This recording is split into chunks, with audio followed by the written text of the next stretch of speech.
अस्सलाम वालेकुम, मेरा नाम है दानिश मकसूद और आप देख रहे हैं मेरा YouTube channel Dawn news editorials. आज 21 जनवरी 2022 और हम डॉन का काफ़ी अहम एडिटोरियल करने वाले हैं और वो है इमरजेंसी र्यूमर्स। र्यूमर्स क्या होता है? अफवाहें। अच्छा, आजकल हमें ना काफ़ी अफवाहें देखने को मिल रही हैं कि भाई मुल्क में इमरजेंसी नाफिज कर दी जाएगी या मुल्क में है ना वो प्रेसिडेंशियल सिस्टम सदारती निज़ाम लाने की बात की जा रही है। तो इस हवाले से एडिटोरियल में कहा गया है कि भाई हमें याद रखना चाहिए कि पहले भी जो है ना वो प्रेसिडेंशियल सिस्टम आया हुआ है, लेकिन उसके है ना वो काफ़ी ज़्यादा नुकसानदेह असरात हुए थे, तो मतलब कोई इतना फ़ायदा नहीं हुआ था। और दूसरी बात कह रहे हैं कि वाहिद तरीका जो है ना हमारे पास वो यही है कि हम 2/3 मेजॉरिटी के ज़रिए है वो अमेंडमेंट लेके आए कॉन्स्टिट्यूशन में। तो ये अफवाहें है ना उससे है वो किसी तौर पे भी पाकिस्तान के लिए बेहतर नहीं है। ठीक है, उन्होंने कहा अगर आपने एक तरीका इख्तियार करना है, कुछ चेंज लानी है, तो क्या है वो कॉन्स्टिट्यूशनल अमेंडमेंट के थ्रू लाना है और क्या है 2/3 मेजॉरिटी के बाद लेके आना है। अच्छा, इसको एडिटोरियल को हम देखते हैं। कह रहे कि जी Islamabad is once again in grip of rumours. देखिए इस्लामाबाद एक दफ़ा फिर क्या है? ग्रिप ऑफ र्यूमर्स, एक जद में है। ठीक है, ग्रिप में है किसकी? र्यूमर्स, अफवाहों। तो एक इस्लामाबाद एक दफ़ा फिर क्या है? अफवाहों की जद में है। और अब लेटेस्ट इशू क्या है? जो सबसे नया जो इशू है, मसला है, वो क्या है? Finding traction. अच्छा, अब कोई चीज़ जो ट्रैक्शन हासिल करती है उसका क्या मतलब होता है कि वो चीज़ क्या है, लोगों उसको एक्सेप्ट कर रहे हैं। ठीक है, वो चीज़ क्या है, लोगों में पॉपुलर हो रही है, लोग उसको मान रहे हैं। ठीक है, तो ये नहीं है कि भाई थोड़े लोग हैं ना उसको मान रहे हैं, वो कह रहे हैं कि जी ऐसा हो सकता है। तो ये कह रहे हैं ना लेटेस्ट इशू फाइंडिंग ट्रैक्शन के बहुत ज़्यादा लोग हैं ना इस आइडिया को, इस बिलीफ को क्या है, मान रहे हैं। ठीक है, और वो क्या है, ये है the latest issue finding traction revolves around a mysterious campaign. ये घूमती है एक मिस्टीरियस, एक बड़ी पुरस्कार कैंपेन के गिर्द। ठीक है, मुहिम के गिर्द, that appears to be pushing for a presidential system and even the imposition of an emergency in the country. यो क्या है, ये दिखाई देती है पुशिंग फॉर, पुश फॉर होता है किसी चीज़ के लिए कोशिश करना, बहुत ज़्यादा कोशिश करना। तो ये दिखाई देती है कि कोशिश की जा रही है एक प्रेसिडेंशियल सिस्टम के लिए, और यहाँ तक कि वह इम्पोजिशन ऑफ इमरजेंसी, नाफिज करना इमरजेंसी इन द कंट्री, मुल्क में। Okay, such rumours are best ignored. उनका इस तरह की रीमर्स है, अफवाहें, उनको क्या है इग्नोर कर देना चाहिए। But this that is hard to do, लेकिन ऐसा करना मुश्किल है when parliament sits up and takes notice. लेकिन जब पार्लियामेंट जो है ना उसका नोटिस ले ले, मतलब अगर कोई इक्का दुक्का बात हो रही हो तो फिर हम इस तरह की चीज़ों को इग्नोर कर दें। लेकिन ये जो र्यूमर्स हैं, ये अफवाहें हैं कि जी प्रेसिडेंशियल सिस्टम आ सकता है, इमरजेंसी नाफिज हो सकती है, तो इसका नोटिस किसने लिया है? पार्लियामेंट ने लिया है। तो फिर जाहिर है हमें इस बारे में सोचना पड़ेगा कि क्या वाकई ऐसा है। दी Opposition has found the matter serious enough to submit a resolution in the National Assembly expressing the resolve to strengthen the parliamentary form of government as provided in the 1973 Constitution. और अपोजिशन ने है ना वो पाया है इस matter को, सारे मसले को सीरियस इनफ कि भाई वो वाकई इतना सीरियस है, इतना गंभीर है कि उन्होंने एक सबमिट की है, जमा कराई है रेजोल्यूशन, करारदाद, कहाँ पे? नेशनल असेंबली में, एक्सप्रेसिंग द रिजॉल्व। उन्होंने वहाँ क्या है एक्सप्रेस किया रिजॉल्व, यानी बिल्कुल अपना इरादा जाहिर किया है to strengthen the parliamentary form of government, के वो मजबूत करेंगे पार्लियामेंट्री फॉर्म ऑफ गवर्नमेंट को as provided in the 1973 constitution, जैसे कि दिया गया है पार्लियामेंट्री फॉर्म ऑफ गवर्नमेंट कहाँ पे? 1973 कॉन्स्टिट्यूशन में। अब कह रहे हैं जी when the government imposed through rigged elections has ruined the country, then whisperings of imposition of an Indira Gandhi like emergency and change in the system through various formulas are being heard, tweeted PML and MNA Ahsan Iqbal। उनका जब government जो है ना वो मुसल्लत की जाए एक rigged election के ज़रिए, एक धांधली शुदा इलेक्शन के ज़रिए, उसने क्या किया है, तो क्या होता है, उन्होंने कहा जब गवर्नमेंट जो इम्पोज की गई हो, मुसल्लत की गई हो एक धांधली ज़्यादा इलेक्शन के ज़रिए, उसने क्या है ड्यून द कंट्री, उसने बिल्कुल तबाह कर दिया हो मुल्क को।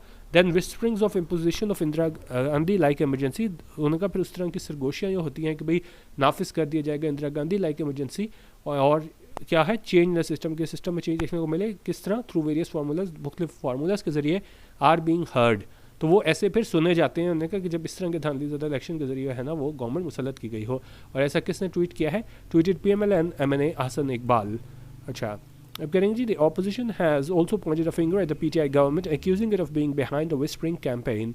अच्छा, अपोजिशन ने है ना इस तरफ इशारा किया है कि जो PTI गवर्नमेंट है उस पर इल्ज़ाम लगाया है कि भाई वही है पीछे, ये सारी विस्परिंग कैंपेन है, ये कोशिशें हो रही हैं कि जी प्रेसिडेंशियल फॉर्म है और ये इमरजेंसी, उन्होंने कहा ये सारा PTI ही करा रही है। ऐसा किसका कहना था? अपोजिशन की जानिब से। अच्छा, लेकिन जो फवाद चौधरी इंफॉर्मेशन मिनिस्टर, उन्होंने इस बात की तस्दीक की और कहते हैं information minister Fawad Chaudhry has now denied this. उन्होंने कहा इंफॉर्मेशन मिनिस्टर फवाद चौधरी ने ताहम इसको डिनाई किया है, इसको से इनकार किया है एंड सेड और कहा है such talk is nothing but fake news. उन्होंने कहा ये न्यूज़ कुछ नहीं है सिवाय इसके कि क्या है, एक फेक न्यूज़ है, मनगढ़ंत न्यूज़ है, खबर है। That the media has picked up, जो मीडिया ने है ना वो उठाई है, कहाँ से, from non verified social media sources, के गैर मुसद्दका जो सोशल मीडिया सोर्सेज हैं वहाँ से इन्होंने न्यूज़ उठाई है। उन्होंने कहा this is unfortunately not the first time that such rumors have germinated in our political landscape that is clearly quite fertile for their growth। उन्होंने कहा बदकिस्मती ये पहला मौका नहीं है कि इस तरह की अफवाहें हैं वो क्या है जर्मिनेट हुई हैं, इस तरह की चीज़ें है ना वो डेवलप हुई हैं, हमें सामने देखने को मिली हैं हमारे पॉलिटिकल लैंडस्केप में, जहाँ पे ये है इस तरह की जो र्यूमर्स हैं वो landscape that is clearly quite fertile for their growth. तो उन्होंने कहा हमारा जो लैंडस्केप है वो क्या है, बड़ा फर्टाइल है फॉर देयर ग्रोथ, यानी कि पनपता है इस तरह की र्यूमर्स, इस तरह का हमारा पॉलिटिकल लैंडस्केप है। Can I talk about presidential system recurs at fairly regular intervals and is supported by the usual suspects who blame parliamentary democracy and not the malintent and incompetence of those running it for failures of governance। उन्होंने कहा अगर हम बात करें presidential system की तो ये क्या रिकर होती है, रिकर होती है कोई चीज़ पीरियडिकली बार बार होना, तो ये प्रेसिडेंशियल सिस्टम की बात होती है वो बार बार होती है एट फेयरली रेगुलर इंटरवल्स, और इसको सपोर्ट किया जाता है यूजुअल सस्पेक्ट्स की जानिब से जो ब्लेम करते हैं, इल्ज़ाम लगाते हैं पार्लियामेंट्री डेमोक्रेसी को, और वो नहीं इल्ज़ाम लगाते मैल इंटेंट को और इनकॉम्पिटेंस को, नाअहलियत को ऑफ दोज रनिंग इट। ठीक है, तो निज़ाम कोई बुरा नहीं होता, उसको चलाने वाले बुरे होते हैं, लेकिन उनका यूजुअल सस्पेक्ट जो है ना वो इल्ज़ाम लगाते हैं पार्लियामेंट्री डेमोक्रेसी को, और वो नहीं इस पे इल्ज़ाम लगाते कि ये कहते हैं कि भाई मैल इंटेंट की वजह से ऐसा हुआ है या नाअहलियत इनकॉम्पिटेंस की वजह से ऐसा हुआ है फॉर फेलियर ऑफ गवर्नेंस के, जो मतलब ये फेलियर है, नाकामी हुई है गवर्नेंस की, तो सारा इल्ज़ाम जो है ना ये यूजुअल सस्पेक्ट किस पे लगा देते हैं, पार्लियामेंट्री डेमोक्रेसी पे लगा देते हैं। अच्छा कह रहे हैं हाउएवर ताहम most of them suffer from selective memory. उनका अक्सर जो है इनमें से वो क्या है सफ़र करते हैं सेलेक्टिव मेमोरी से। सेलेक्टिव मेमोरी क्या होता है कि आपके फ़ायदे की चीज़ उसको याद रख लो और दूसरी चीज़ का आप जिक्र ही ना करो, एंड कन्वीनियंटली फॉरगेट, और वो क्या है वो फॉरगेट कर देते हैं, भूल जाते हैं that the country has experimented with a presidential system a number of times, कि मुल्क ने है ना एक्सपेरिमेंट किया है, तजर्बा किया है एक प्रेसिडेंशियल सिस्टम का कई दफ़ा मुल्क में, एंड विद डिज़ास्ट्रस रिजल्ट्स, और इसके क्या है बड़े डिज़ास्ट्रस, बड़े नुकसानदेह है ना वो नताइज निकले हैं, रिजल्ट्स आए हैं। उनके those arguing for such a centralized system have so far not been able to build a persuasive case about how the system would resolve the failure of governance। उनका वो जो आर्ग्यू करते हैं लोग, बहस करते हैं कि जी इस तरह का सेंट्रलाइज सिस्टम होना चाहिए, प्रेसिडेंशियल सिस्टम होना चाहिए, उनका वो अब तक क्या है नाकाम हुए हैं बिल्ड करने को एक परसुएसिव केस। परसुएसिव केस होता है कि ऐसा अपना केस बिल्ड करो कि भाई वाकई ये बहुत इसका फ़ायदा है, तो उनका ऐसा करने में वो नाकाम रहे हैं। About how this system would resolve, कि किस तरह ये सिस्टम जो है ना वो रिजॉल्व करेगा, हल करेगा द फेलियर ऑफ गवर्नेंस, जो गवर्नेंस में फेलियर हुआ है, नाकामी हुई है, तो उसको किस तरह ये प्रेसिडेंशियल सिस्टम जो है ना उसको ठीक करेगा। In any case if the people of Pakistan prefer a presidential form of government on the lines of the United States or France, then there is a constitutional way of making this change। अच्छा बड़ी अहम सबसे editorial में line में ये बात कर रहे हैं कि भाई अगर जो पाकिस्तान के लोग जो है ना वो चाहते हैं कि प्रेसिडेंशियल फॉर्म ऑफ गवर्नमेंट हो ऑन द लाइन्स ऑफ बिल्कुल जिस तरह हमारे पास यूनाइटेड स्टेट्स और फ्रांस में है, then there is a constitutional way, तब एक आईनी तरीका है ऑफ मेकिंग दिस चेंज, इस तरह के चेंज करने का एक आईनी तरीका है।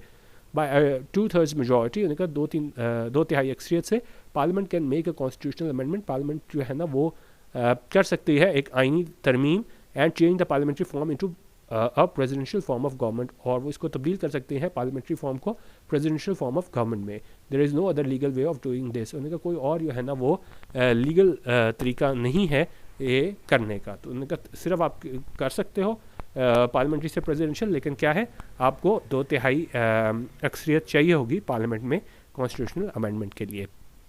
अच्छा करेंगे जी, while all these rumors may be a convenient distraction from the very real problems plaguing the country and therefore not reflecting any serious motive from any quarter, they do inject an added element of uncertainty in an already unstable political environment।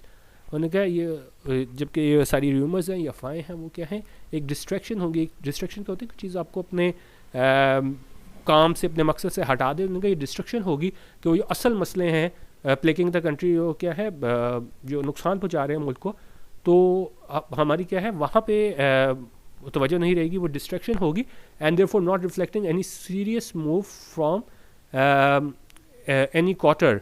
और तो उन्होंने कहा ये इसलिए है ना कोई हमें नज़र नहीं आती कोई सीरियस मूव किसी भी क्वार्टर से, किसी भी तरफ से, लेकिन कह रहे हैं they do inject an added element of uncertainty in an already unstable political environment. ये उनका इंजेक्ट करते हैं, शामिल करते हैं एक ऐसा एलिमेंट अनसर्टेनिटी का, गैर यकीनी सूरत हाल का कौन से इन्वायरमेंट में, जो पहले ही क्या है अनस्टेबल है, ना हमवार है, ठीक है। This has an adverse impact on the economy, और इसका क्या है एडवर्स इम्पैक्ट होता है, बड़ा बुरा असर होता है इकॉनमी पे, मईशत पे। What a country needs at this stage is political stability, इस स्टेज पे जो है ना वो मुल्क को किस चीज़ की ज़रूरत है, एक पॉलिटिकल स्टेबिलिटी की ज़रूरत है, ठीक है। और क्या है and an end to the constant turbulence born of political wrangling, और ज़रूरत है कि ख़त्म किया जाए कॉन्स्टेंट ट्रबुलेंस। ट्रबुलेंस होता है कोई एक ऐसी हालत जो क्या है बड़ी कॉन्फ्लिक्ट की, कन्फ्यूजन की हो, ठीक है। तो उन्होंने कहा ज़रूरत है कि इसको हमें पॉलिटिकल स्टेबिलिटी की ज़रूरत है और ख़त्म किया जाए लगातार टर्बुलेंस को, जो किसकी वजह से होती है, born of political wrangling. Wrangling होता है जब आप बहुत लंबे टाइम में है ना वो आप किसी डिस्प्यूट आर्ग्यूमेंट में है ना वो मशगूल रहो, तो वहाँ पे इसको हम बोलते हैं रैंगलिंग। तो उन्होंने कहा इसको पॉलिटिकल स्टेबिलिटी होनी चाहिए, ख़त्म होना चाहिए कॉन्स्टेंट टर्बुलेंस, और ये किसकी वजह से हुई है, पॉलिटिकल रैंगलिंग की वजह से हुई है। लगातार जो हमें सियासी तौर पे जो है ना वो आप कह लें कि जी इंस्टेबिलिटी देखने को मिलती है, बहस देखने को मिलती है, तो उसकी वजह से जो है ना वो हमें ये कॉन्स्टेंट टर्बुलेंस नज़र आती है।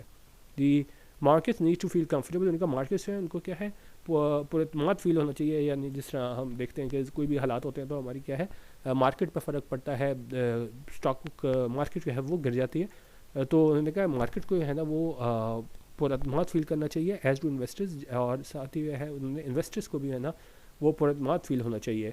Needless distractions and whispering campaigns create inorganic chaos, उन्होंने कहा ऐसी चीज़ें क्या है जिनकी ज़रूरत नहीं होती, नीडलेस होती हैं डिस्ट्रैक्शंस, जो आपको क्या है अपने मकसद से हटा दें। And whispering campaigns, whispering campaign ये जिस तरह आप कह रहे हो कि जी प्रेसिडेंशियल सिस्टम हो सकता है, या आप कह रहे हो कि जी इमरजेंसी लग सकती है, क्या विस्परिंग कैंपेन्स है, उन्होंने कहा ये क्रिएट करती हैं क्या चीज़, इनऑर्गेनिक chaos। ऑर्गेनिक होता है ये चीज़ खुद हो जाए, इनऑर्गेनिक होता है आप आर्टिफिशियली कुछ क्रिएट करते हो ना, तो ये जो विस्परिंग कैंपेन्स हैं ये बनाती हैं inorganic chaos that fuels further instability, क्या है मज़ीद इंस्टेबिलिटी क्रिएट करता है, उसकी वजह बनता है।